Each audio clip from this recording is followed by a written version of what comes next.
What do you want? We got to get out of our own way and get to the point. We need to get Donald Trump out of the office, first and foremost. Mm-hmm. Vote them in, hold them accountable. Simple. That's all I had to say about that. You're now tuned in. You are now tuned in to the Juxtaposition Podcast. Welcome to episode 10 of the Juxtaposition Podcast, aka the Extraordinary Nobodies. Here with the gang. What's going on, Zoe? What's going on? How you? Chilling, man. What's going on, Cleveland? Nothing much, man. I'm good. How are you? Episode 10, man. That's crazy. Episode 10. We done made it to, what's it, Diez? Is that 10 in Spanish? Yeah.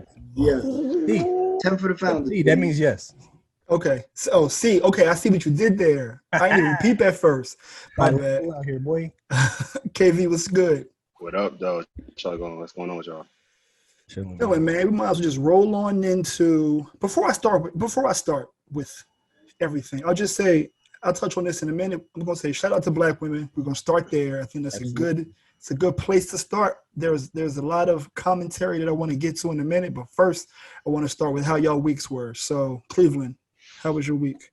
Man, my week was great. My week has been great so far. Today was my last day of work before going on vacation. So the week has been really good. And this week is my wife's birthday. It's actually tomorrow. So happy birthday.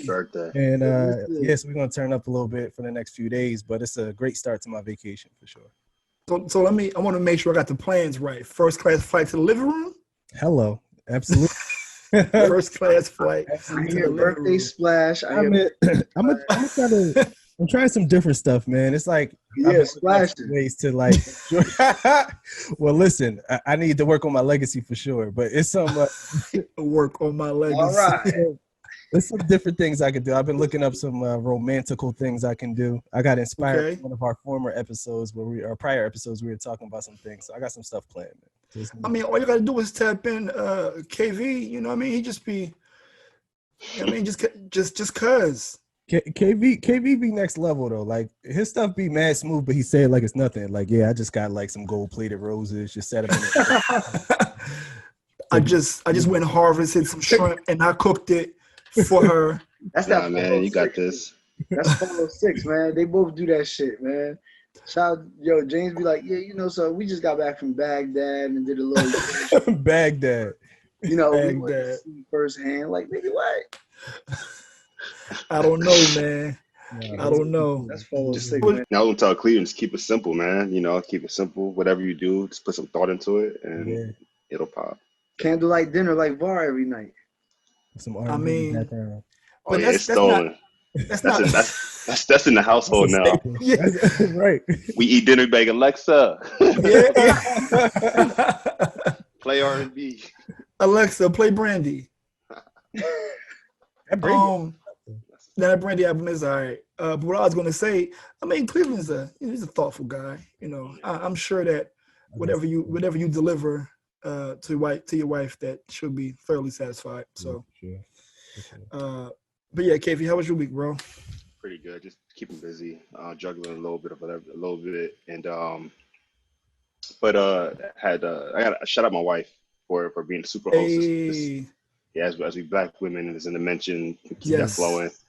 Yeah, she was a super host this weekend, and I had a guest come over, and she kind of held it down. Had like a little business partner pop up on me, and he actually stayed longer than he was supposed to. As guests do. But like, all right, today's day 3. I was like, yo, when you going home? Nah, you gotta hit him with subtle questions like, yo, how traffic? How far is the ride back? Traffic on the way home, huh? That was probably to his defense, though. I'd say like we kind of got busy, but the other day, last day, I'm like, all right.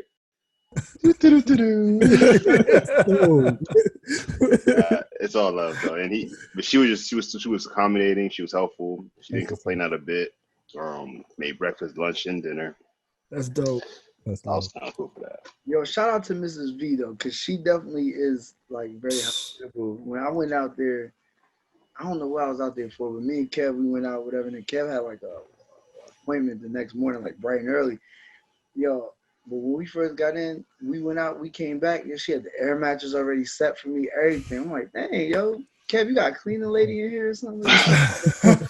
I'm like, yo, I woke up, and Kev come back, ate breakfast all done. I'm like, dang. Yeah, she been official before she was official. So shout out to the wife, Kev. Shout out. Yeah, man. We already knew. We knew. Ain't no secret. Zoe, what's going on? How was your week? It was good. It was very interesting. Some ups and downs as far as like business wise, but new opportunities have presented themselves for me for business, so I feel good. And I think the best part of my week was two. The big thing from last weekend, right after we our last episode, my sister officially left to Florida to go to Barry University for law school, so she'll be down there for the next 3 years. Shout out to her. So she drove. She's there safe and sound. She got her apartment. Her stuff been moved. Everything. M. Williams Esquire in the making. Yeah, pretty much. We need one on the team anyway. So for your crazy ass. Right. Yeah, big time. I need one. I need a couple more. I need a dream team like OJ.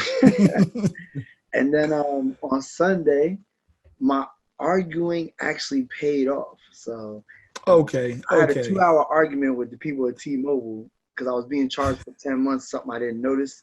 And I was like, wait a minute, I don't even have an iPhone on my line. It was like connected to my phone number. I'm like, whoa, hold up. I said, no. I've been getting beast on every week about not having an iPhone.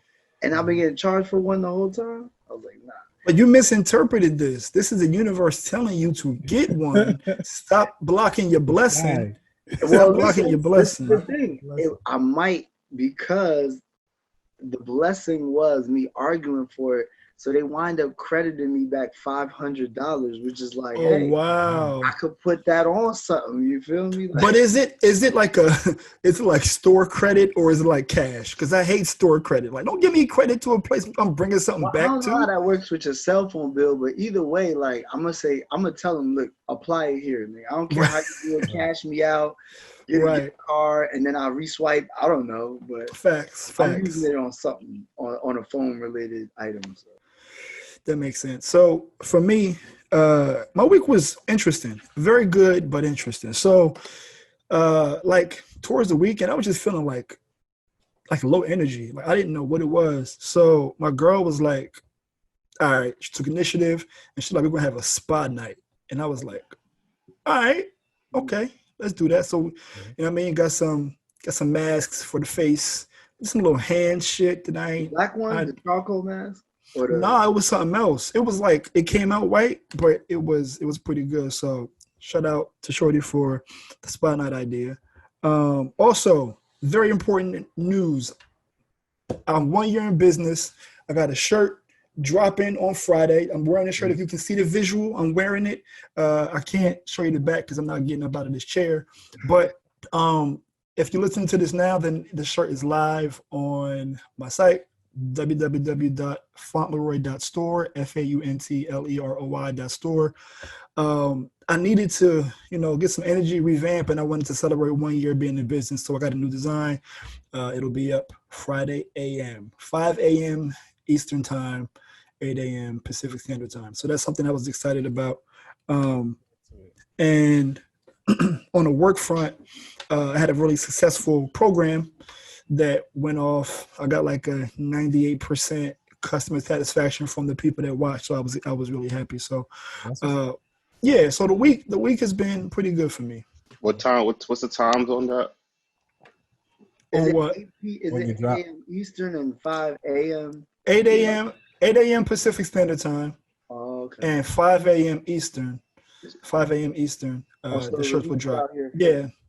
No, it'll be 5 a.m. for y'all first. 5 for y'all. 5 for you. 5 for y'all, right? 5 for California. Right. 8 for New Jersey. New Jersey, yeah. But the point is, the fire, you need to go get them. That's the point I'm trying to make. That's the point. That's the point. Set your clock wherever you get. That's the point. The point is Friday morning. Go to the site. So that way you good. They're gonna be. It's super. This is not gas. You know, I hate when people do this, and I'm about to do it. I hate when people do this, but I have to do it. It really is limited quantities. Like, it's not a lot. Like, it's really not a lot. We got, so it's limited runs. Like, off his back, y'all. I mean, if it comes down to it. But yeah, so they will be dropping Friday morning, 8/14. So August 14th, Friday, 2020. Yeah. That's what's up. Yeah, man. All right. So we're moving on to the PSA. So I like this trend of things that really don't matter, but they matter to me. I have a question for y'all. How often do you go around dunking on your kids, spin move off your wife, crossing her over? How many times do you play air basketball at the crib? All the time. All the time. I don't as much, but I use it more so with my dad. Whenever I go to, he's been doing that for 30 years. So, yo, son, whenever I see a ceiling, it's a left-hand layup. Every time I see a ceiling, it's like, doorway, like my man Nutso off above above the rim. My dad is literally the air basketball legend, yo. But he will. The thing is, he don't just do the doorway layup or the whatever. He will like air post you up. Like you'll be having a cup in your hand. He'll make you spill the juice because then he start banging. And I'm like, yo, what you doing? He like, yo, but wait until I hit you with this. I'm like, bro, can I got punch. I got punch in my cup. With a white shirt on. Like, what you doing? Yo, I think I noticed I do it more now that I'm up here and I have like no outlet to really play basketball with anybody. Yeah. I do it a lot more. I hit him out with the step back all the time. Step back. James Harden, start yelling his name. They don't even see it coming. I don't know why I say got him. Whenever got him is clutch. Got him is definitely classic. Yeah. That's a classic. Yeah, that's a classic. Shout Game time. Cat, you been dunking a wifey at the crib? I mean, not necessarily. I was thinking about that. My nephew, I went to go see him this past weekend, and I catch him all the time with the Euro. I made him fall, bro. It's just hilarious. And then now he wants to race. Like, he's into that right now. Okay. Yeah, he's like, yo, he'll ask me, and we'll just take off for like 5-10 yards. I don't want to. I just see him falling. I see he don't have the coordination yet, and I'm like, That's what's up. That he's competitive already. Yo, that's what I was gonna say. It's just funny. And kids be having like kids will think about it all week. If I know I'm gonna see my uncle on Saturday, it's like I start thinking about it on Monday. I'm gonna ask him to race. I let him win the first time, and I'm like, I'm not letting you win ever again. Like, nah. I was like, that was it for that. Because he'll have that swag. He'll walk around with that swag like he beat you. He'll try to get a plate before you. Like, no. There's a hierarchy still. I get a plate. Nah, you don't get no plate. But nah, son, I can't help it. Like, I really catch myself like really like laying up or doing windmills on the top of the door just for no reason. Just for no reason. You said women, nigga, your bar probably go up to like arm in the rim, Vince Carter. Right on the wall, like my arm just on the wall for no reason. Terrible. Like automatic, especially if I'm on a meeting and like I stand up during the meeting, like just to step away from my computer. I always start playing air basketball in the mirror just to see how I look. I feel like I still got it, even though I probably can't shoot worth anything. I was talking to Cleveland before we started recording. I said that he told me that he was on that team he was on the same team that DeJuan White scored 100 points on back in 2001. I didn't even know he was on that team. I was. How did it feel to get 100 dropped on your face? Oh no, I was on the winning team. You mean? I dropped 15 that game, but it was just overshadowed.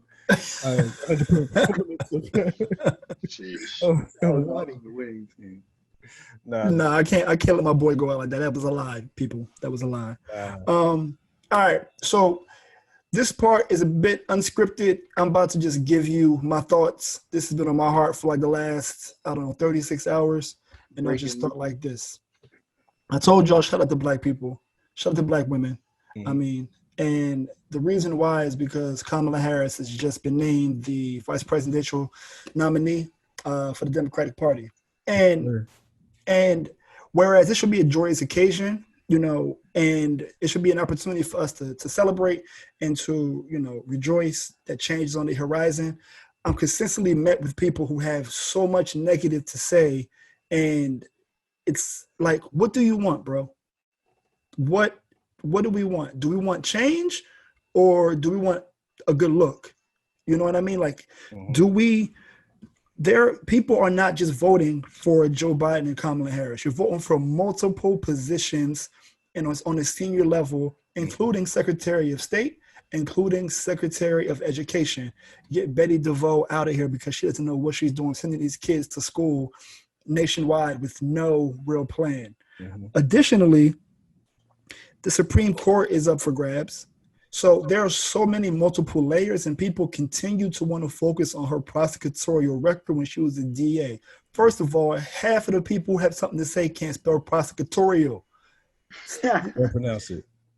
You didn't even know what it was 2 years ago, you know? And it's like, we want this perfect candidate. And if we are looking at perfection, quote unquote, are you lining up? Is she being measured by her peers, or is she being measured next to like Jesus?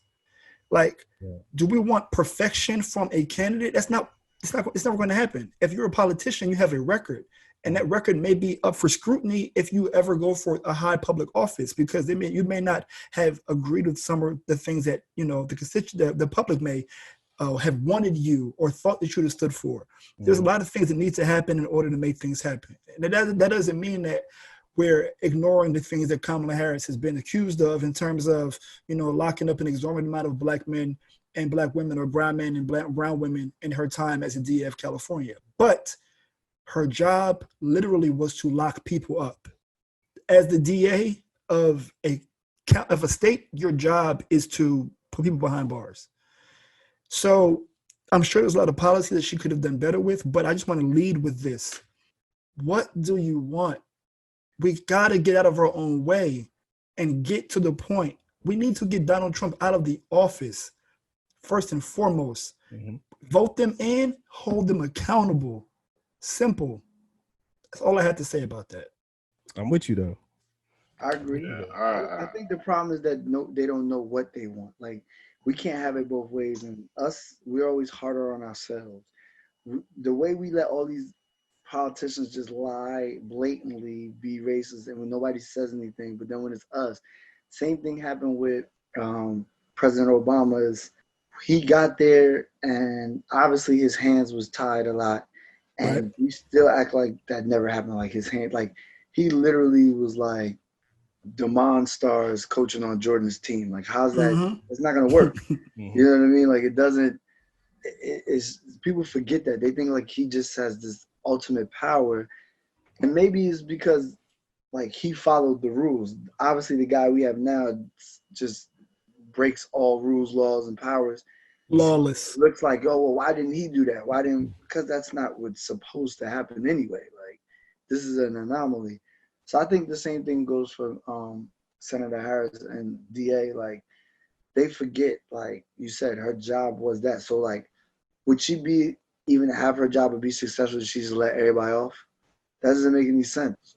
There's going to be cases where she's not happy, or as a result, or looking back on it, she could have done differently or whatever. But I mean, that's just kind of like, it's weird. I personally am just like, listen, that was then. Obviously, she's heard the scrutiny. She may try to change the narrative and do the right thing. Or undo some of the things that she may have done. Whatever she did, who knows? But I think we should just, give it a chance, see what happens. But we put too much pressure. Like, we're our own worst enemy. We got to be flawless, but yet we put all our trust and eggs in the basket of somebody with a hole in it. Like, yeah, I agree. So I think that we should be critical of politicians, of people that we vote into office that represent us. I do think 100%. We have a right to be critical of people that we're voting for, but we can't be critical to the extent where it's a detriment to what's better for the collective, for the whole. And that's where I find an issue. To your point, we compare black politicians to this just unfair standard of perfection, whereas other politicians are compared to other politicians. And it's time out for that. Like, I think we should be critical, but we also have to be wise in making the best decision for the collective. So, shout out to Kamala Harris. This is Shout amazing. out. It is. I have a 13-year-old daughter, and for her to see in her lifetime, be aware of a black president, and then see a black woman as a vice presidential candidate at this point, that's amazing, man. So I think we need to celebrate. I'm excited for her, man. I think, like you all said, people are just, I'm summarizing it, people are all just nervous to change. And especially when it comes to us, it's like we got to be spickety clean and you want things to be the way they, and whatever that is. But I think she's going to bring a strong voice on immigration issues. Her parents, she's an immigrant mother, her father's like Jamaican. So, I mean, she has like diversity within her background, within herself. And it's just going to push the envelope. And it's going to encourage like so many, as Cleveland mentioned, people of different cultures and backgrounds to be inspired to be able to kind of like step into higher power positions and not be fearful of what is the fear of. So I don't know how I feel yet about her views. I'm not really too informed on, just the things that she wants and what she stands on too much. But I do know that she's a strong black woman. And she's going to fix whatever it needs to be fixed. And I think that's just a good combination between Joe Biden and her. We know Joe Biden, we know what he's about. I know scrutiny's in the air about what he said most recently, but he's already been fact checked, right? He worked with someone that we trust for so long, and he's been standing by somebody that we know for a long period of time. So he's good in my book, to be honest. I support Joe Biden. The alternative. Right. So, I mean, what can we lose at this point, given what we've seen? Right. Exactly. Currently. And I'll just close with this. We have to be mindful of the media's portrayal of her because she has that black woman tax on her. They're going to go hard on her because she's a black woman. Not only the fact that she's black, there's an intersectionality between her being a woman, her being black. They're going to go hard on her. And to wrap up what Cleveland said about critique, it has to be critique, not collapse. Critique, not cancellation. It needs to be like, just hold on. No, I'm agreeing with you, but like we have to be able to hold people to task without dismantling them, because you just, like we said in our episode some time ago, you can't just cast people off and just think they're going to change. Like, no, that's not going to happen. Well, I wanted to add this too, right? Like what you said. So with that, like, it's like black people, we always have the issue of doing everything double. We got to be twice as strong, twice as smart, twice as fast, just to get a fair shake. And sometimes that comes, it don't even be the opposite races that aren't giving us a fair shake. It's at home. It's internal. So that's where the double comes from. We have to appease them, and then we have to appease our own. And just remember this, guys, like, think about how crazy people went on Michelle Obama. She wasn't even the president. She was just a wife. They never talked about nobody else's wife like that. And all these people look like they was 108. Every first lady was half dead. Crip Creeper looking like right. Nobody said nothing. And then she comes in, they start calling her all type of this, and she wore her shoulders out. Now we got a lady who's butt naked, and nobody seems to act. For sure, like no exaggeration. Right. Literally, yes, in the centerfold. Like, so, I can only imagine what's gonna happen, and I just hope people just ignore that and stay focused. Don't get distracted. One thing I wanted to say one more time, I want to add one thing is that currently we're all in desperate need of reformation in the criminal justice system. And who else is better to put in that seat than someone who actually had understanding and knowledge of what's going on in that, right? So great point. I support the idea. And yeah, like you've already mentioned, like, of course, that's her job, bro. Like, what do we expect? That's the thing about politics. It's interesting. No matter what you do, they're going to use to scrutinize you and dismantle you. So just be aware as people and just learn. Don't just rely on media for information. Do your own research. Oh my God, Kevin, talk about it. I think we expect her to do what I don't want to sound crazy, but what others do for each other. Like, when you see so many cases where it's like, let's say you ever seen the split screen where it's like two dudes do the same crime, this dude gets years, this dude gets 30 days probation. I think that's what they expect. Like, yo, they doing it on that side, like, hold me down. You know that's a friend. Help me out. Yeah, the hold me down. Yeah, and I expect that from both of them, though. Like, to be honest with you, I expect things to be made right in the Black community because the Black community is positioning their vote behind the Biden and Harris ticket. Yes. Yes. So I hold both of them accountable for whatever happens or doesn't happen, during their tenure in the White House, which I hope, happens. Because this time we had an opportunity to have a concerted push. Like Obama had a push, right? But we never had that kind of political capital at that time. We weren't used to that. But now we kind of know the weight that we hold, so we can kind of push them, hopefully we can push them in and hold them to task. And I lied. This is the last thing that I'll say about this. Let's be weary of the media tactics, right? If we know that there are campaigns to go against people who we enjoy and we see the play coming, why are we so oblivious to when we see negative press about Kamala Harris as soon as she wanted to rise to the occasion? We have to be better about listening to where we get our media or our news from. All of a sudden, these things don't just drop out of the air. If there are negative things in a wave, always be wary of why that's happening. Just take a second to critically think about why. And if she wasn't a threat, would they even spend the time to dedicate the kind of effort or funds or money to dismantle her? Yeah. That's all I'm going to say. And then, on that note, I'll give it to Zoe for Zoe Knows.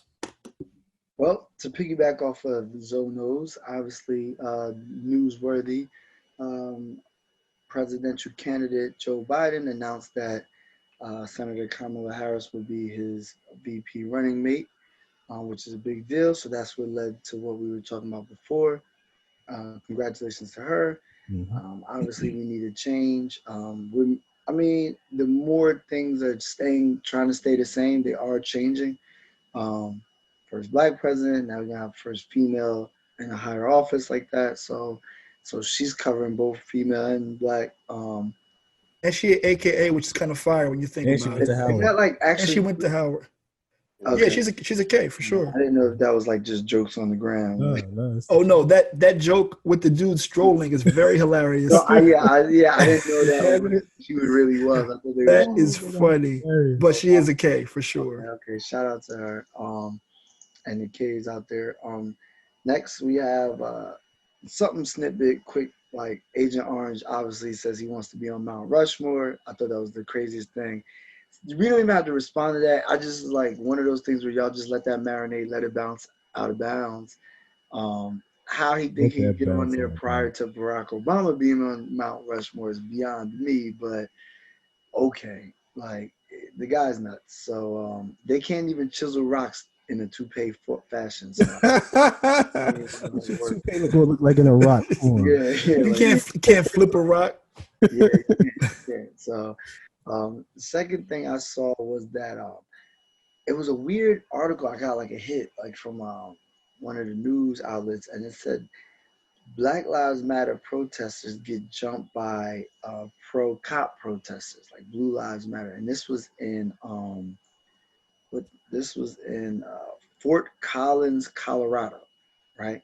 So before I saw it was in Fort Collins, Colorado, I saw, and this is what I was talking about, be careful with the media and how they portray certain things or just the titles and stuff. Make sure you actually read and go in. So I click on it because I'm like, wait, what? Hold up. So now I'm before it even says Fort, what was it? Fort Collins. Fort Collins. But anyway, I don't know much about Colorado, so I've never heard of that. but anyway, to our Colorado listeners. Yes, shout out to about them. that. I'm sorry, I just only know Denver and the airport, like Mile High. That's about it. But yeah. So I'm looking. I'm like, let me read the article saying protesters back and forth and people. Then there's a video clip, and I see the video clip, and the Black Lives Matter protesters were getting dealt with. However, none of them were Black. All were Caucasian, like men and women, and they were fighting.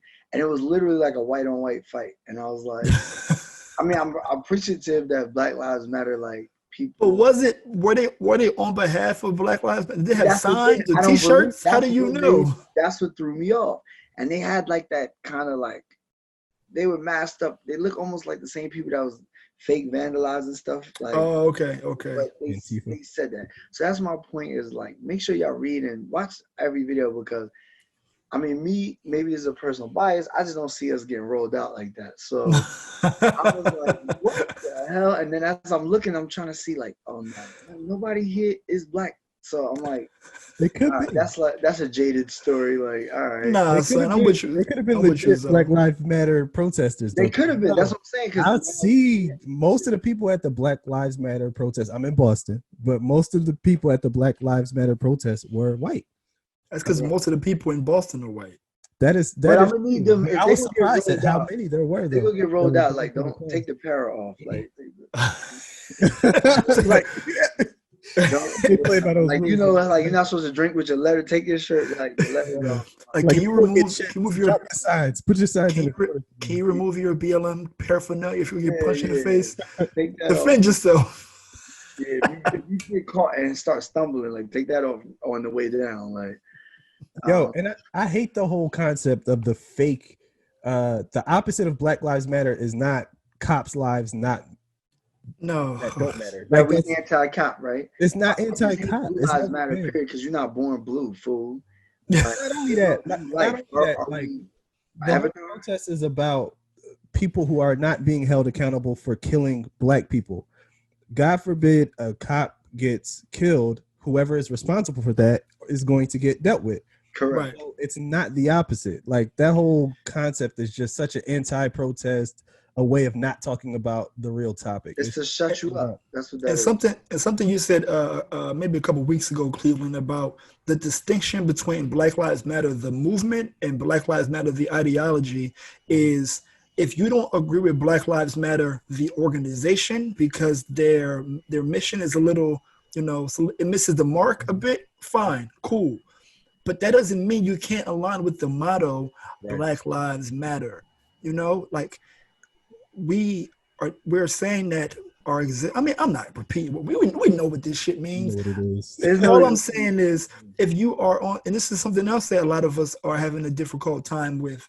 When I say us, I mean black people around, like the Black Lives Matter, the back end of it. And we can take issue with that, but that doesn't mean that Black Lives Matter as a whole, the concept, not the organization, the concept, those three words don't actually mean something, because they do. They really do. Well, I mean, you could just shut it down with if all lives matter, then we wouldn't, the first phrase wouldn't exist. Like, we Facts. wouldn't black. So yeah, we wouldn't be talking about unequal nothing. It's been happening for centuries. So obviously all lives didn't matter, even in the Constitution. So, because we weren't considered a full life. So man, I mean, we just cut it right there. But I just wanted to let y'all know, if y'all representing BLM or anything of it, like, get your hand skills up, please. Don't do it like that. Like, I heard you giving out classes. I mean, I've seen the video. You seen the video, Kev? Yeah. It good. You feel me? When I seen the other video, I was like, oh no, they're not catching me. I'm not gonna pull up on me like, oh, he Black Lives Matter. We can just roll up. No, you can't. Try again. So that's it. And then finally in the news, it's not really news, but it was something that I was paying attention to, because as we're doing this and growing, I pay attention to other platforms, other podcasts, other news cycles, everything's online. And I noticed that Fat Joe has had, I don't even know if it's considered a podcast. It's more like it's a show. Yeah, it's a show, because it's interviewed and it's on live. It's on Instagram Live. Yeah, Jopra. Yeah. So he killed me with that. And I've seen a few episodes. But I saw one with like Iverson, Stephen A. Smith, a couple of, Snoop. He got some big names on there, Diddy. And it just shows you how powerful Fat Joe is. He knows a lot of people. Hold on. Stephen A. Smith had a really young undershirt on. Like, yo, man. He was at he was at his sister's house, so he probably just finished eating. You got too much money for that little undershirt, man. Listen, man. He like, yo, I'm at the crib. What y'all talking about? I ain't on first take. So, but shout out to Fat Joe, because one of the things that impressed me was it's not always just talking about like celebrity stuff, but he actually turned into like almost like a kid when he interviewed KRS-One and Big Daddy Kane, and he was like, "Yo, those are my idols." They're a little older to be his peers, but in the same industry, they like paved the way or gave him advice. And he's talking about the time this person helped him and always been there for him. Especially KRS-One being that Fat Joe's from the Bronx. He's like, "Yo, he's a big bro that I could call." He's talking about even talking to him, and he's like, "Yo, spit this lyric and spit that lyric," and then you can see him like mouthing it, like he's like a fan. Like that's so dope. That's so dope. It was like obviously that person inspired him, so it was like that was cool to see, and it just made me think about that. Like, man, like you're not exempt from having peers of influence. No matter how much money you have, you can still like have mentors and people that like influence. Yeah, that's dope. Go ahead, Kevin. No, I was saying it's powerful because it's the truth. We all came from an idea of someone else's ultimately, right? And it's just very true. People had to put themselves in a position to take their time to make sure that they give you their proper guidance and directions for anybody to become who they were. So I think that's cool. And I think that perfectly segues to something else I wanted to just pilot. And I think that to this topic, the majority of our conversation today is going to be around mentorship. But mentorship in its formal capacity is very like, looking up, right? You're looking up to somebody. But I think something that Issa Rae said years ago that always sticks with me, he said, sometimes instead of looking up, you should look sideways, right? Look to who you left, look to who's on your right, because these are the people who are going to rise up with you. So I want to shift gears to peer inspirations. And I say peer inspirations because sometimes the people who are doing some amazing things are right next to you.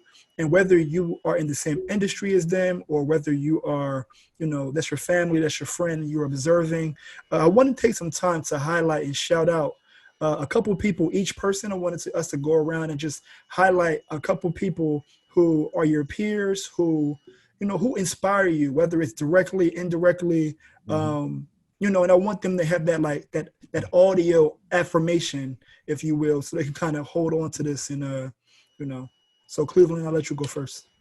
All right, cool. A couple of people that I consider peers that I've really just been admiring how they've been moving because I saw them start from basically the concept phase to where they are now.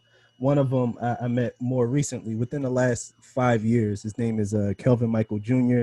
Zoe, you know him as Ghost, the dude that helped me with my suit for my yes. Yeah. Real cool dude. Shout out to Kelvin. Yeah, he started his own clothing line. He's started his own clothing line. The name of the clothing line is Not Many Are Like Us. And I was throwing like open mic events with him when I was in South Jersey. And that's how we met. And he was talking about how he was into fashion and everything. And then I just saw him turn like his affinity towards fashion into like an actual business. He like designed some jerseys for the Sixers. Like they did like these like specialty jerseys. And I just been following what he's doing online. So that's somebody that I admire from afar. Kelvin, he has a clothing line, Not Many Are Like Us. And that's where you can find him on IG at Not Many Are Like Us. And then second is actually a family member. She's close to me like a sister. She is my god sister. Her name's Jasmine Christian. She has a nonprofit called Moon Sitters, where every single summer she does this event where she gives away. It started off as like a small number of books, like book bags, like maybe like 20, 30 book bags. And last summer, it grew to the point where I went to visit her. Her entire living room was filled with book bags that she was going to be giving away to the community in Camden, to the extent like she had like no room for anything else. And the name of her nonprofit is Moon Sitters. And she's one of those people that the way that she thinks has the ability to really change. I really feel like impact the world. So she's another one that I really admire. She's an entrepreneur and she has a nonprofit. At Moon Sitters is her IG handle. And at Want More Fitness is her business IG handle. Oh, you came with the IG handles. You came prepared. You came prepared. shout out to all those folks. It's definitely dope to see people who are our age or, you know, younger, a little older, who are holding it down and chasing their dreams. Zoe, how about you? Who's your peer inspiration? I'd say like my first like peer inspiration. I probably have to start with my crew. Like it's multiple. Like I'm proud of the friends that I have. Like, Oh, we like seriously though. Like, I'm just gonna let him shout us out. Y'all just gonna sit there stone faced. I was like, I didn't want to. I was going to see where he was going, just in case he took a left. Like, oh no, not another group of friends that I actually like. Dude, I would like seriously though, because each one of y'all have like are doing something that you want to do or gearing towards it, being successful in whatever success is to you. But just like I just feel like, you know, they say you are the company that you keep.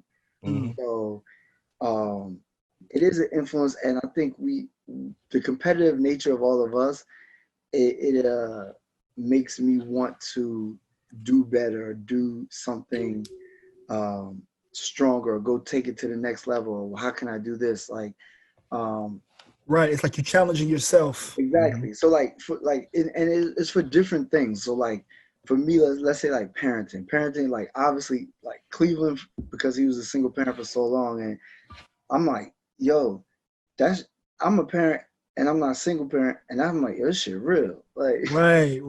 And I'm like, yo, to do this shit by yourself and have a girl, and I got 2 girls, and I'm like, nah, son, I can't. So I'm like, yo, that's different. Like, so it's almost like I self-check with other people's success stories. Like, yo, stop bitching, yo. You could be like by yourself, or you could be this. Like, yo, he did it, so you need to sharpen up, or go the extra mile, or you ain't tired today. Like, go outside and play with them, or do something, because that's that good haze. That's like the good haze. You hazing yourself. You like pretty much, you know what I'm saying? And then like Var, you obviously like to take a leap of faith of going all the way across the country, being like unknown, and going to the unknown. Most people fear the unknown. Mm-hmm. We're scared, and we don't take chances. We like comfort zone. Yep. You know, so that was crazy, because I'm like, when you left, I'm like, man, I hope nigga gonna be all right out there. I'm like, yo, it's gonna take me a minute to come out there if I gotta tighten somebody up. Like, yo, why is that Zoe's? It's always his first go-to. I mean, like, that's Zoe's role. Yeah, I gotta protect my people. So I'm like, damn. Like, even when he come into support, he come in looking around like, y'all good in here? Everybody straight? You know him, yo? All right, good. All right, cool. So, but I appreciate that, bro. I really do. Definitely, like, and like, you know, Kev, entrepreneur from day one. He always had that mind, like the entrepreneur spirit. Like, I'm outside the box. I'm doing this. I'm like, whatever job he had, he knew, like, this is just to pay my car note. Like, this is temporary, bro. Like, I'm doing something else. Like, so I already knew, like, yo, Kev keep you thinking on a different level and he keeps you from complacency. Yes. So like, you think like, yo, I'm chilling. Like, even when I get into situations with other people, like his temperament, and all 3 of y'all temperament obviously different from mine. So it's like, I have to use that to be like when I'm not on 10, what brings me down below 10, maybe like an 8. Thinking of what would you do? How would Kev answer this person? Sarcastically, but to get the point across. You know what I mean? How would Var analyze this fool? How would Cleveland really dismiss them? Like, bro, keep it moving, man. Like, I'm only here for this. You know what I mean? Same with James. Like, James, even with the financial, like, he's doing his thing, traveling, and makes me like, yo, I gotta travel more. I gotta do. Obviously, my situation a little different because he don't have no kids, so traveling, I can't just get up and go. But shout out to Moneybag Yo. Yeah, James W. So, like, James W. You know what I mean? Like, that's inspiring. And I would say, one thing, like Chris, shout out to Chris. Yes. Yeah, shout out to Chris Hendy, my man, my guy. You know I mean? Like, that's our dean. He brought us into this fold. The Cap Out definitely did. You know I mean? He's responsible for all those that are mad at me. It's his fault. Blame him. I blame him and Corey Simmons.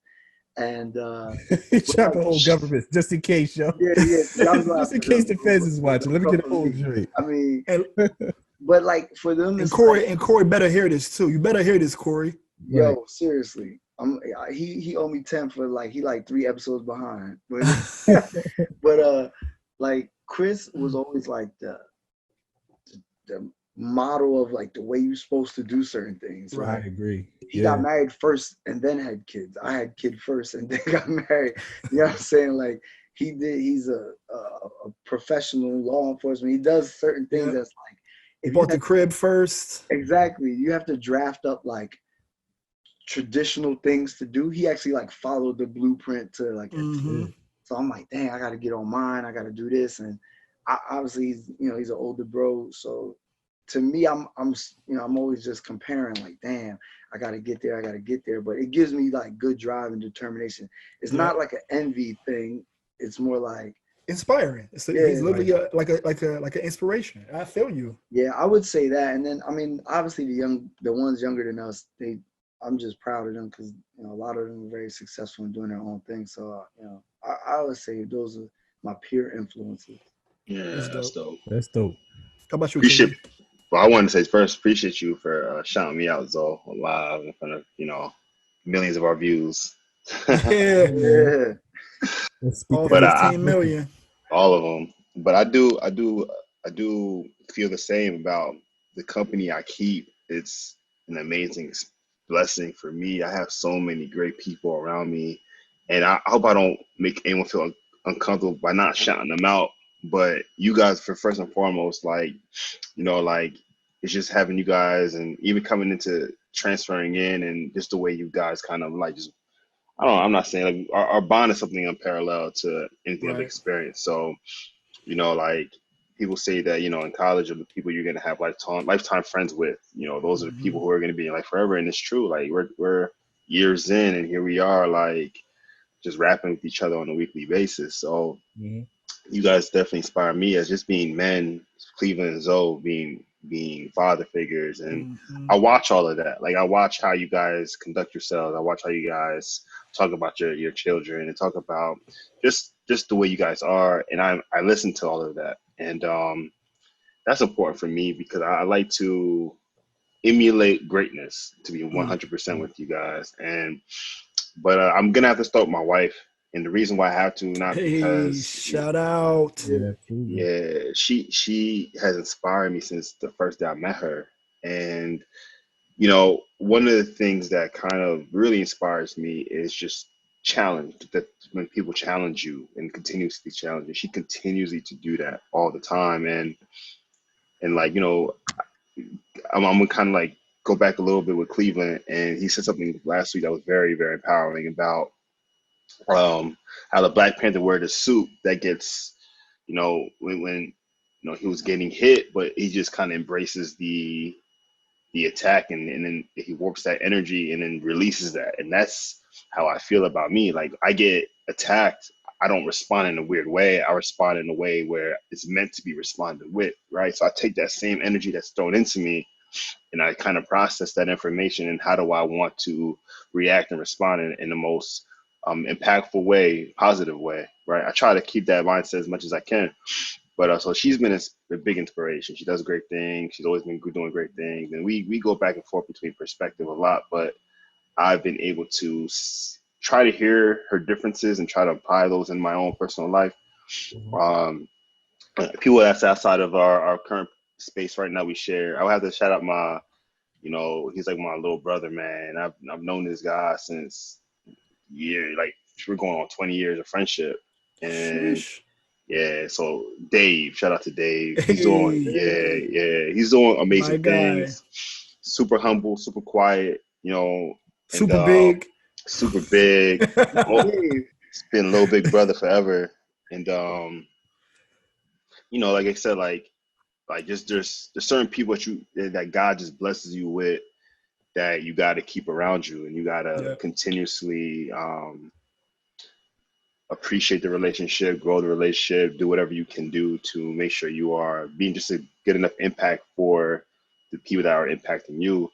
And so shout out to Dave just for you know, he's kind of been, he's been that person that doesn't let me slack. Tell me what it is, even if I don't want to hear it. You know, at this point of our lives, you know, he was my best man. I check on him for advice. Like I actually, you know, look to him for, yeah, if I'm thinking about doing something, I'm like, hey, I'm thinking about this, what you think? And that's just the person that he plays in my life right now. Like it's someone that I kind of go back to for just to make sure that I'm not tripping all the way and it sounds about right. And I got a list, man. I got a list. I just want to leave people out because I know people that are going to be listening. I got to shout out Kyle of Profight. Kyle Johnson. Yes, sir. That's my mentor. That's my OG mentor, though. He's my mentor. He's like, you know, I feel like, yeah, he's my OG too, but we kind of got this relationship where I give him, and I feel like I'm giving him just as much inspiration that he gives me. And we go back and forth with that all the time. And he's always checking up on me. He's always making sure that I'm good. I remember when we actually crossed paths this past weekend. Went for a 6-mile walk. He whooped my ass on that. Just FYI, Kyle got me. I took a nap after that power walk, and you know, he had that clubhouse behind his house, and there's a big trail. And we kind of did like an hour and a half walk, but just was talking and moving the whole entire time. And you know, he's always been that person to make sure that I'm always one step ahead of my game, and always kind of like, you know, telling me about myself. And Jasper Saunders. Jazz. You know, I didn't visit. So he's been my big brother for sure. Like hands down, gave me the game early. So I kind of do that in the bag, and I've been walking with just living in his shadows for as long as I was 14 years old. And that's straight. Like he was my barber, then became my brother. And now it's to a point where, you know, we laugh about just, it's funny because like our minds are so similar in terms of just certain perspectives that we share that we almost laugh at other people who don't have that same perspective. But it's like, man, I get it from you. So it's kind of funny. And I'm going to keep it real short, but and Brandy's a real good friend of mine. Oh, shout out to Brandy. Brandy, definitely. She's been inspiration because she was a single mother at the age of 14 years old. Finished college, then served the country, just building a house. Like it was nothing that stopped her from reaching the goal that she wanted to reach, even where the stacks were against her the whole time, right? Where, you know, like I'm not going to say too much, but she just kind of has so many bad cards that she dealt with, and she made it work, you know? And those are the type of energy that I find myself around, where there's people who are continuously pushing them envelope, pushing themselves, being pushed down, but finding ways to get back up. Don't complain, just make it happen, right? And, you know, I'm inspired by all of those people that I mentioned, because they've always been dealt with bad hands, but they always figured out a way to make it work. And, you know, so life is great, man. I can't complain at all. I've been given, you know, some great people to, you know, to count on, to rely on, to talk to. You know, I love you all for that. I appreciate you all for that. So, yeah, I try to keep it short, but those are the people. Yeah, those are the people that really like came through, and I continue to think about them and think about y'all, and you know, so shout out to those people. Yeah, man, Kev, I can honestly say I met a whole lot of like dope people through you, including Jazz, who was everybody's barber except for Cleveland. Yeah. But you know, since got the whole Kev crew, throw Jay in there. Throw Rob P in there. These are people that like I really feel like are brothers that I met through Kev. So shout out to everybody that Kev mentioned for real. And also thank you for giving us a shout out, because for me, I feel like, I mean, I had nothing prepared for y'all because I feel like I appreciate y'all all the time. So I'm a Euro step to the side because I love y'all. Y'all know that. And but I wanted to highlight 4 specific people. 2 on the East Coast, 2 on the West Coast. On the East Coast, it's 2 people that I look at as peer inspirations and we don't do the same things. One of them gave me some information about myself when I was younger that I was like, oh, that was good. And the other person, I just see they got this relentless hustle and they're younger than me. So the first person I'm talking about is Reggie Walker. Reggie's been my big brother since 04, since EOP summer. And I won't be long-winded, but Reggie did something for me that I needed to be done. I was working in mental health. It was kind of like a dead-end job for me. And I invited him to speak to the kids because he's from Trenton. They were in Trenton. And after he spoke, he said something. He was like, yo, you're really good with these kids. You ever thought about working in higher education or working at a college? And I was like, I don't have no experience. Like, what am I going to do? I don't. And he was like, nah, just try. Like, just let's get your resume together and let's give it a shot. So I was like, all right. So I applied for like 3 or 4 positions and ended up getting one. And this was in 2014. So, and I had just moved out of my apartment in Trenton. I was moving down to South Jersey I was going to take a job in Philly. So I was like, all right, let me regroup. And for people listening, where my parents live in New Jersey is nowhere near where I got that job at. It's like 2 hours away. Mm-hmm. So Reggie was like, nah, you can just kick him on the couch. Like, for real? I stayed on his couch for a month, rent-free. He didn't want nothing. He was just like, nah, I just want to see you get this opportunity in order for you to take your career to the next level. Mm-hmm. And what that job did was it exposed me to higher education, which prompted me to want to do more, which sent me to California after a year of working in higher ed, worked in higher ed for some time. Mm-hmm. And that sent me to working and doing the work that I'm doing now. But it really started with that small conversation. And from then on, I literally haven't stopped progressing in my career since I felt stagnated that one day that we had this conversation. And Reggie, in his own right, is a playwright. He's a poet. Mm-hmm. He's a father. He's a director. He's basically the mayor of Trenton. He's a director, director level position at Rider University. Just an all around good guy, mentor to all, friend to everybody here. So just want to give a quick shout out to Reggie Walker.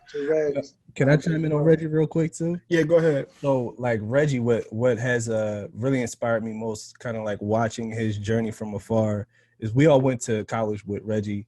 And to see his transition he's always been a good dude, but to see his transition in terms of his spirituality has also been dope to me as well. Right. Because he shares it. He shares it, and he's like unashamed. And he just started a new nonprofit called Kingdom Kings, which I think is going to be dope. So like, it's really about mentoring young Black males in terms of the kingdom way, if you will. So and with the Christian format. So I just really think that's dope, and seeing his progression. And I can't really say shout out to Reggie without saying shout out to his wife Zuri, who's also dope. But transitioning from that, somebody who's also related in this space is my young boy, my little brother Tyree Barnes, who was basically the mayor of Newark. Tyree is somebody who I've had around me since 2006 when he was a freshman. Our kinship started on the basketball court when he thought I was on the basketball team, and then we ran into each other the next day in the library. So he was like, oh, these basketball players really take their studies seriously. Mind you, I wasn't on the team, and I had a Kappa shirt on, so he was like, what's that? And then that's when he sparked his interest into becoming a Kappa. But one thing that I admire about Tyree is that this kid is relentless. There is nothing he can't do. Mm-hmm. This boy is a rapper. He's a teacher. He's a principal. Mm-hmm. He's an entrepreneur. He's obviously he's a member of Kappa Alpha Psi, but he's also super involved socially. Tyree inspires me to make sure that I'm holding up my end of the bargain of what I signed up for and what it means to be a young Black man really chasing your dreams. And also, like, there's no such thing as spreading yourself too thin when you're doing the good work. Right. So, Tyree is somebody that I love, and I always pay attention to his moves. So shout out to my little brother Tyree. Yeah, shout out to Ty. Yeah. Also, I'm gonna make this quick. So 2 more people that I wanted to shout out. 2 Black women who are super dope, super powerful, that I've met out here. One of them is from Jersey. Her name is Abby. Abby works in tech. She went to Rutgers, so like I said, she's from Jersey. But ever since I met her and we connected, she has been nothing short of amazing in terms of somebody to talk to, somebody to connect. She started this group out here, which I'm still a part of, which is called, South Bay Turn Up, which is literally 500 Black professionals in the San Jose to Oakland area who couldn't find other Black people.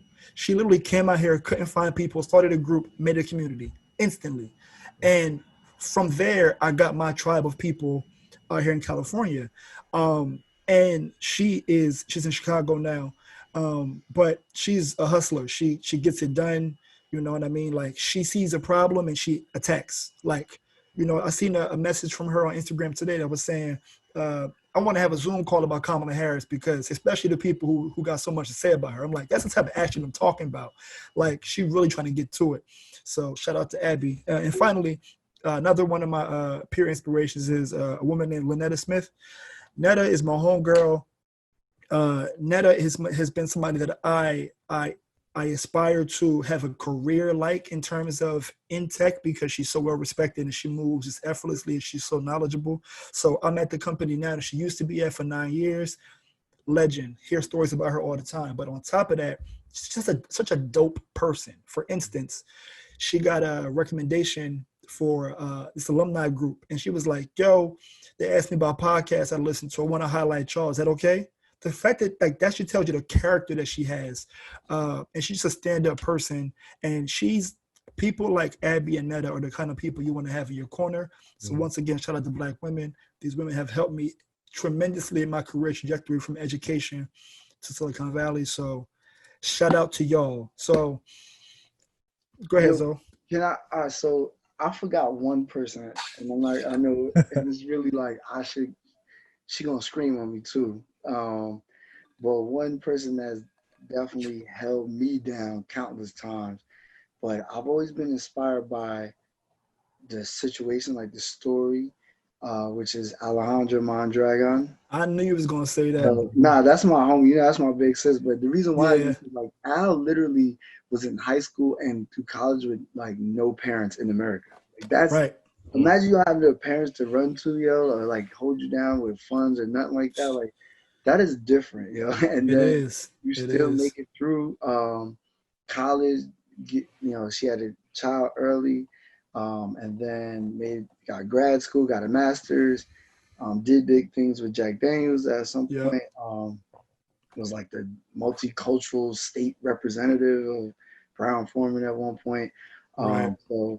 But just the drive and how, like, that's another person that you made me think of was like relentless. Like, you get knocked 2 steps back, she comes right back. 2 steps back, comes right back. And it's like, no matter how much you throw at her, she's like gonna bob and weave and get right through it. So, and that's another person who we all lived around. We went to school. Them Trenton. I mean, between Reggie, Alejandra, and Chris, that was a trifecta of the school right there. Yeah, like there was. So I just want to see. Yeah. I had to shout out because I'm like, yo, you don't talk about somebody who's like very determined and will make you get on your game, not only because of what you watch, but she'll tell you too, and then you'll be like, all right, chill out, I got it. So shout out to Al. Absolutely. Yeah, for sure. I was just gonna say, one thing that's cool about these shout outs is like, anybody who we haven't shouted out, please don't feel slighted. This is just we wanted to share during this episode some people that have impacted us or some people that we've admired from afar. And this most likely won't be the last time that we do it. So if we didn't mention you this time, don't think that we won't mention you next. And please don't think that you're any less than people that we've mentioned this episode as well. You know what I mean? So I just wanted to throw that out there. No, I appreciate the disclaimer. I was literally thinking the same thing. Like, man, I'm going to get it. I'm going to hear it. But... This your Grammy speech. Like, you ain't mention me? Word up. That's why I held the door for you that one time. They're gonna start throwing those descriptors in our. I like your little podcast or whatever, but I'm saying little. I ain't gonna hold you. I feel like that's why Zoe said Alejandra, because Alejandra gonna be like, oh, I heard Reggie name, but you ain't put me in there. Yeah, and Chris, so I wasn't there. I'm like, I mean, all right, just so we cover all our bases, shout out to Quan G too, because you know he gonna say something. Oh, yeah, G. That's the big homie too, man. We got You know, there are a lot of G, we got love for you. We know you love. We We love got you, G. love for There's many a lot of people. older bros that were very influential, but we can't like go through the whole northeastern province. We'll do Nah, this we again. can't. We'll do this But We we love can't. them all. They've all, a lot of HEIE, like they've helped us, molded us, shaped us. We learned a couple things. So shout out to them. Yeah, it's all good. And I think Zoe and KV depleted their choices here, but I wanted to transition us into like the main point, which is we're about an hour into the podcast at this point, but mentorship. We're members of Kappa Alpha Psi Fraternity Incorporated, and I think this is going to be another topic for another day, but our network has been expanded based on our affiliation to the organization, right? So we have amassed a large number of people who we are connected to, but there are a few people, who have made a real impact on us. And this is moved beyond a frat. There are some people who we consider to be mentors, or we may be mentors to other people. So the first question I have for all of us is, have you ever had a formal mentor where that person knew they were your mentor and you knew you were the mentee and y'all had those check-ins? Yeah, definitely. Definitely. Yep, I agree. And how did they pop off? Like, how did you find one? I would say my first one from Ryder was actually like Reggie, and then weird because I wound up like living with him for like a year. That was like super odd, but that we wanted, like, he was older than me, you know what I mean? And I was already youngest person in my year, so imagine like someone 2 years, I don't call it grades, but 2 years. 2 years. College, yeah. But this scenario was they connected you two, so you didn't find Reggie to be a mentor. Nobody really connected us. It's just when you go to PWI, predominantly white institution, right? Black people kind of find. Oh, you see the black table, and you like, like let me go right there. Exactly. This happened for me too. Yeah, okay. It's our section. EOP or EOF students, which everyone assumed because they said, "Oh, all the black people are EOF students," which is not true, but. Yeah. They assumed that we were, and it wasn't until like 3 barbecues and parties later, they're like, "Yo, you ain't EOF?" I'm like, "Nah, but I like y'all, cool." I would say like Reggie, but Kyle Johnson for sure. Okay. He gave me my first job out of college, so I worked for a pharmaceutical company straight out of college. And it's funny because after Kev went on that walk, I was actually helping our other fraternity brother like move his stuff out of his house around the corner from Kyle. And Kev just left. I hear you in my hood and you ain't gonna swing by. I'm like, damn, like word travels on me. Well, what I brought you up, low key. What I will say about Kyle historically is word always finds its way to Kyle. 100%. Word always finds its way to Kyle. 100%. So for better or for worse. He's mine. Kyle checks in with me. I check in with him. If I don't hear from him, we go maybe 3 weeks and it's like, yo, or something crazy will happen and he'll hit me or whatever. So, well, Zoe, can you quickly share just real quick? Can you quickly share how you two were the least likely to be? Like, you don't got to go into detail, but like how you two were least likely to be connected, and then how you all are, these days. Well, Kyle, not to put his age out there, but when he joined the fraternity, I was in first grade. So, I mean, that right there, just the age bracket alone is like, how do you link? But that's the beauty of the organization, is that it doesn't matter your age, who's older, who's younger, the opportunity is there. There was some rifts when joining the fraternity, just brotherly competition, and also, older bros doing older bro things, kind of like to get off my lawn, but it's our lawn now, kind of we're better than you. They did a lot of those things, and Kyle was pretty vicious. Yes, he was really he had. I'll just be quick. I'm sorry. Kyle had a vendetta for good reason. To have issue with Zoe, and Alonzo being his traditional self, even back in 2005, was like, I don't care who you are, old man. Essentially, but I think from that, that never deterred Kyle from opening the door to Alonzo, and their relationship blossomed. And like to Zoe's point, he gave Zoe his first professional job post college, and to this day they tight. Yo, he said in my interview, like I had to do the round robin interview where it's like 4 hours long and you interview like 4 or 5 different people, which is like hazing in itself. So he helped me out. He told me like, yo, this is this person, this is that person. Like he gave me a little insight on who were to interview and whatever. But then like right before I walk out the door, he's like, don't embarrass me. And then he's like, you do know if certain things didn't happen, your ass wouldn't be sitting here, right? And I'm like, dang, you can't just let, like, we can't. Not right now. Not right now. Yeah, as I'm walking out the door, you got it. Like, once it starts with you do know, you know it's going down the wrong path. Yeah. You know.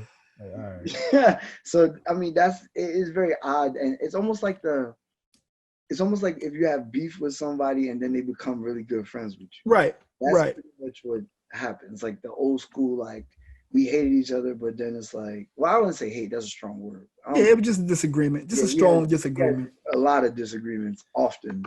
And like, he like, yo, you young, you don't know nothing, you wet behind the ears. I'm like, yo, you old dirt cobweb behind the ears. Like, it was just back and forth. But I would say that was an odd mix, but I'm glad I went through what I went through with him, because it opened my eyes up to like so much more. So I'm definitely grateful for that. How about you, Cleveland? Have you had an official mentor, and if so, how did it pop off? How did it start? Yeah, man. So I've had 2, and I'm going to sound a little bit cheesy, but it actually is the legitimate truth. My father is my mentor. Like, he is my dad. Your dad's a cool guy, though. Your dad is super cool, man. For everything, my dad has been my mentor, man. Like, what I love about my father is that our relationship has transitioned as I've grown. Like, the way he interacts with me grows as well. So he holds me more accountable, and he keeps it a bit more real with me than what he used to when I was younger. And I love that. What I love about my dad is, you know, spiritually, in relationships, and even in business, he is just extremely wise. Like, my dad is like one of those people who understands people and can see like how a situation will play out like 4 moves down the road. Like, all right, well, if you do that, then that means XYZ may happen. Are you comfortable with that? You know what I mean? So definitely my father for so many reasons. But why I also respect him so much as a mentor as well is because he knows when there's information that I need that he may not be able to provide, and he'll pull someone else in and have them talk to me. So he connected me with this guy. His name is Mr. Howard, a family friend. And Mr. Howard had got me my first internship with John Hancock Financial. And he was. Let me ask you a quick question, Cleveland. I feel like Mr. Howard has a nice lawn. Does Mr. Howard have a nice lawn? In several homes, yeah. Okay. He's like that type. Yeah. He's a cute. But he got me my first internship. And then after I graduated college, I was working at a retail store. And I hated. I did not like this job. I didn't like it, even though I had it for years. I didn't like it. And he told my dad something that my dad conveyed to me, which has been just so true, which was he told my dad that everything that I'm experiencing now is going to help me to fly later. Like, and that just kind of helped me like really push through that. And I still respect my dad for that, because my dad was like, all right, my son needs access to some additional resources. Let me reach out and grab that and bring it back in. So even though my dad is like my mentor, he's always pulling in resources to help me out with some things that he may not have the most experience in. You know what I mean? So definitely my pop. That's fire. I feel like that's a cheat code, Cleveland. You can't use your dad. You're giving shout outs to your wife and to I know, that's the cheat code. And to the first lady. That's a little the first lady. Won't play my dad. Nah, I feel it though. My dad's. Hey V, how about you? Have you had an official mentor? I mean, outside of Kyle. Okay. Actually, I do. Actually, the ones I met were actually probably recently too, though. They weren't even people that I knew for a very long time.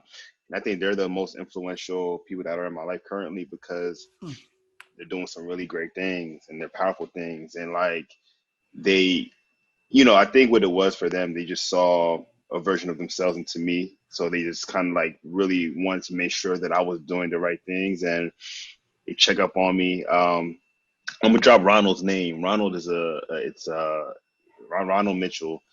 Is met him. He's a consultant, but he's an attorney, and he just does a lot of great work. He has a book written now. He just does some great work essentially, and he's like probably my most direct mentor. And I mean, the relationship is mentor mentee relationship, and so that's been helpful. I also shouted out Eddie Blackman, who's also Kappa Alpha Psi Fraternity Incorporated brother, right? A shade of red entertainment. Yeah. Funny thing story about Eddie and I actually pulled up to him one day, like, yo, I want you to be my mentor. We're not in the same industry whatsoever, but what I did appreciate was his hustle, his mindset, and his personality as a person. He's super humble, super quiet. You would never know what he's into if he isn't, he won't, and I was inspired by that, right? As a mentor, as a mentee. I remember one day I had a conversation with him about, hey man, this is what I want to be. This is who I want to be. This is how I want to do it. But I just need guidance. And we literally had an hour conversation about it. And he walked me through just a conversation about just telling me how to go about doing it. And ever since then, he just kind of like, it's been unofficial, but it's official kind of thing. Yeah, like it's more than that, but that's the foundation of that. And John Kennedy. John Kennedy is the mayor in Pasadena, California, and he's like someone who texts me every morning. Whether it's a verse passage, whether it's a link of information that I need to have, whether it's just saying hello. It's like he kind of like rotates, and it's never the same. It's just something just to let him know, like he just does his thing just to be in my inbox. He wants to be like the top 10 person on my list, like every day, dope. Right? Yeah, and that's just the way he does that, right? So I've been fortunate and blessed to have people who are doing some really powerful things in this world that looks at me as their little brother, little mentee, and I leverage that. I use that. If I have something going on, I send that to them. I let them look at it. We'll have a meeting. We'll talk about it. So the mentor idea is very powerful, and those three people that I just mentioned have been kind of like those individuals for me. That's how the Kyle and my dad. That's interesting. That's interesting that all three of you have more formal mentors, because ironically, I don't. I don't have so I'll take you through my brain for a second. I have professional mentors based on my industry. Currently, I'm on my third career, mental health, education, tech, right? So literally there's no blueprint to get from St. Francis Hospital, to California in 5 years. There's no blueprint for that. So I kind of had to like write my own check essentially. So when I got into higher ed, I kind of found like there are some people that I'm like, I like to emulate you, but what they did for me was worth its weight in gold. They showed me what it was like at the top of that industry. And I was like, I don't want this. I don't want to be here getting paid this to break my back for this, for people to talk like this. Nope, not doing it. And now that I find myself in a more corporate environment, which is pretty new, less than 2 years, I need a business mentor. I need a mentor. I need a corporate mentor, right? So I'm in these mentor programs at work to kind of, to get the visibility out there, the whole corporate shit, but also to make sure that I kind of get connected and kind of get the game, because I want to have one before I need one.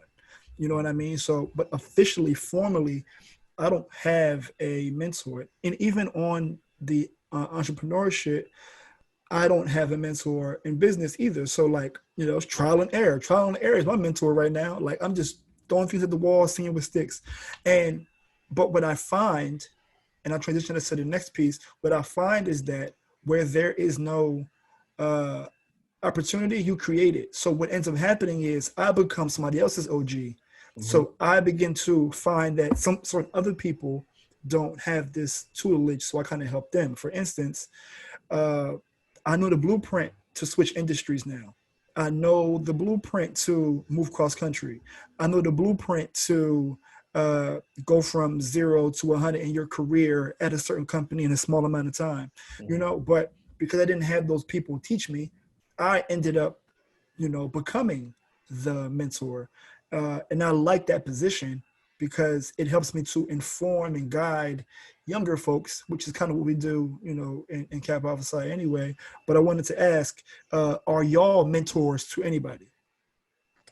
Yeah, so like before don't say your daughter either. Nah, but I know, right? She is cold ass. I got a couple. So before I left New Jersey, I had started like just really taking it's still family, but I think it starts there. Like I have younger cousins who are like in their late teens, early 20s, and just really started spending more time with them because I just wanted to understand like what they were into and what their unique kind of viewpoint and vantage point was on life. Because I never, at that age, I didn't have anyone older than me come and like show me any kind of game, like at all. Like I had cousins that I looked up to, but they kind of did their own thing. Of course, I always had my father, but like I never had like somebody who could direct me in areas of business or where I wanted to go to school or things of that nature. So I had a couple of my younger cousins that I would mentor. But when I got up here, I actually connected with the program called Year Up. And I became a mentor. Oh yes, oh for real. I was in the process of getting a job a year about a year ago. Interestingly enough. Yeah, man. I think it's a cool program for sure. And they connected me with this dude. His name's Job, and Job is me, bro. Like Job is a single dad. He is, you know what I mean. He works hard for everything that he has, and we really just clicked. We connected. His name is Joe. Job, like in the Bible. Like the book of Job? Yeah. All right. Yeah. I thought you were just trying to be funny. But Nah. I'm like, there go Cleveland with his biblical book. Everywhere he go, he's the cloth. Off the cloth. I can't escape it, right? You can't escape it. Nah, man. But yeah, so I got a couple. How about y'all two? Are y'all active mentors to anybody?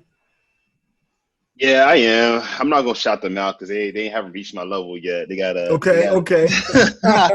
they ain't get the publicity level yet. I get that. Yeah, but they know that. It was funny is that I try to, you know, what worked for me doesn't necessarily work for them, right? In terms of just the subtleness and just giving you a little bit for you to go find the rest. You know, I think I think the you know, and no shade to the generation before me, but just different times, right? Like information is accessible differently and these things are just different. So I'm just trying to find a balance of how to let them know that I'm here for them and support them and whatever that they are doing, but without feeding them and spoon feeding them, because I easily find myself wanting to just show them how to do it. It's like, I can't do that because I realized the things that I had to go through and things I had to learn and the struggles that I had to obtain were part of the reasons who I am, I feel like today. So I try to find a balance of letting them know, like, look, I got y'all, whatever y'all need, just let me know, but I'm going to make y'all work for that. Right. Facts.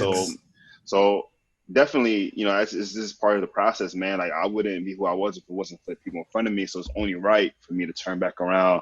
And I'm always taking in new applicants too. So it's never, it's never a thing about limitations with that. So without question, you gotta be a guide in this thing called life. It's not easy. So for sure. How about you, Zoe? Yeah, I mean, I would say definitely for some of the younger bros in the chapter, because my phone rings often. They didn't forget about me, so I would just, you know, they call me for advice. So I would assume that's more in the mentoring arena. Yeah. But more like the twins. Yeah, Alan and Avery, shout out to them, and happy belated birthday to them too. Oh yeah, happy belated birthday. Yeah, shout out. I would say them, and one of my actual employees, who I'm really close with, he's like a little brother, literally like the definition of mentee to me, and his name is Rashawn, but he's he's an aspiring rapper who's actually pretty nice and has won some competitions over in New York and Queens, a couple of Hot 97 things here and there, those showcases. Zoe hitching his wagon. He like, all right, remember who believed in you. No, he knows that. And his little Instagram is Hold on. His Did you call it little though? Yeah, he did. Ain't get there yet. Look, Kev said he couldn't even say the person's name. Y'all talking nah, but yeah, so his Instagram is Sluggo Dadon, Dadon. But he got some material. You just posted the other day, right? Yeah, so he actually came down from New York to help me move to Tariq like that. Like straight okay. Like 2-hour train, every 3-hour train to ride. And he actually was homeless at one point and was living in a shelter. I was writing letters in shelter. He was in the shelter with his child. He had a little boy. The mom left the country, like just dipped and came back like 2.5 years later and wanted to like, I'm taking them. Like, wait, hold up. Like, so he was going through a lot. And I pretty much talked him off the ledge a handful of times. But more importantly, I keep him focused. And I'm like, yo, you still have to work, although you're an aspiring rapper, but how you get money? You know what I'm saying? Like, it take money to produce and record and all that other stuff. So it ain't a free trade. Yeah, so I'm gonna help you. I'm gonna give you a job. You're gonna stay on point, come to work. If you got a showcase, let me know ahead of time. I give him off so he could do the shows or performances or meet whoever at the studio and stuff like that. So, I felt he's always said like, yo, you're the only one who's there. Like even when his family wasn't. So I always talk to him at least like 2-3 times a week. I literally yesterday, this is crazy that you said it. Like, so we started a new project over in Midtown Manhattan where they're doing like demolition. They're breaking down. I thought you were about to say you started a new project. I'm on the project, track 3. Check me out. CEO spitting bars. Right. I want the credits in the I wrote a couple bars for him. No, this is like work related. So he sometimes I have to keep him back on track. Like he gets caught up in doing so much and his energy's on 10 that he forgets the simple stuff. So so he's like Zoe without us. Yeah. Well, I don't know. I'm joking. You ain't never been on 10. Nah, but I'm saying like 10 like his energy is always like positive. Like even when he's people love him. Like he's always head down, just busting his behind for whatever job you're telling them to do, whether it's glue signs or dig up dirt, whatever it is. He's like always 100 miles an hour on it. But he got so excited about the new position that I was like, yo, we got a new spot. He came to the test without a pen. Like, and I mean, he came to the job he didn't have the hard hat or his boots. Like he left the bag. Oh snap.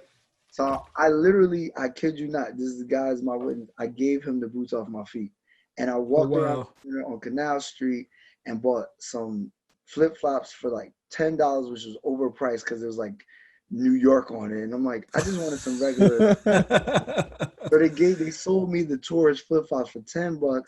And they were 2 sizes too small. So like I walked back. Like my heel was like touching the ground. But I was like, I'm just getting in the car and driving home anyway, so I didn't really care. But I literally like gave him the boots like off my feet. And I was like, yo, you gotta work, man. Like you here now, let's do it. Like we're not passing up any opportunity. And this was crazy because he worked so hard and so fast. Look, he literally like the boot came off the sole, got stuck on a nail.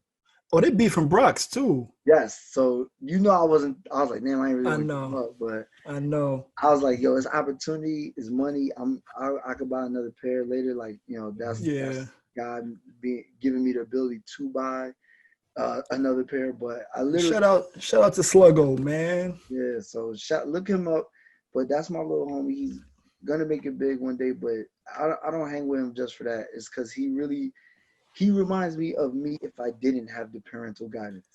And that's something I wanted to touch on right now. So as we wrap up the mentorship piece, I wanted to say, one thing I wanted to say, shout out to my 2 mentees. One just got admitted to UCLA medical school, Igosa, and my other little homie Asante, who is in law school in Oakland. So shout out to y'all fellas, man, because y'all also inspire me. But something I wanted to say to wrap up this topic is what is interesting is that we all see ourselves in the people we mentor. right? So that's so interesting how that cycle goes. And like, not like to Kev's point, not to say you're looking for yourself in these people, but they remind you of yourself. And it's like, you're also inspired by their story a bit too. So it's a two-way street. I'm always a proponent of mentorship. It's a two-way street. I'm in love with mentoring. I'm in love with networking.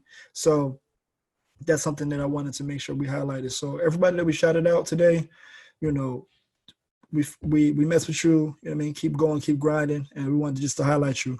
I'm going to pass the ball now to Cleveland. Something that I like to share with my mentors and something that I wish I knew earlier on is determining the difference between importance and impact when you go into the workplace. When I first went into the workplace, I wanted a job to where I would feel important. And I defined importance by how much money I made, the title that I had, and whether or not they acknowledged the work that I did.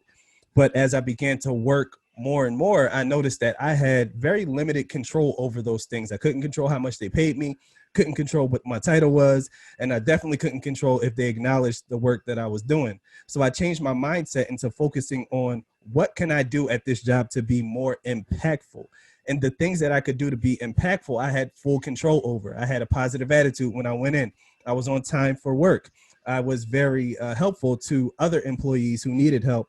So I started to work on things that I could control, things that made me more impactful, and stop focusing on things that I couldn't control that I felt made me important. But when I did that, when I made that transition, one thing that I noticed is that the things that I thought made me important started to flow in.